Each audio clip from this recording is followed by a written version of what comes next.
Sleepless Beats. Samot-saring opinyon ang nababasa, sa kahit san paulit-ulit kakasawa.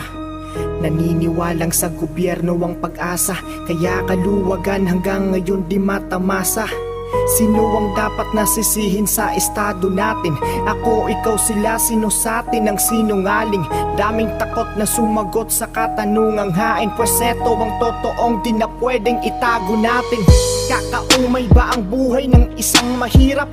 Kakaumay nga ang buhay kung di ka magsikap. Kung rason mo lang palagi ganyan ka lang, araw ay lilipas makikita mong nandyan ka lang. Mentalidad ng negatibong pagkatao, porket anak mahirap bababa ang pagkatao. Manliliit na sa sarili nilang pagkatao, yan ang dahilan sa pagbagsak ng inyong pagkatao.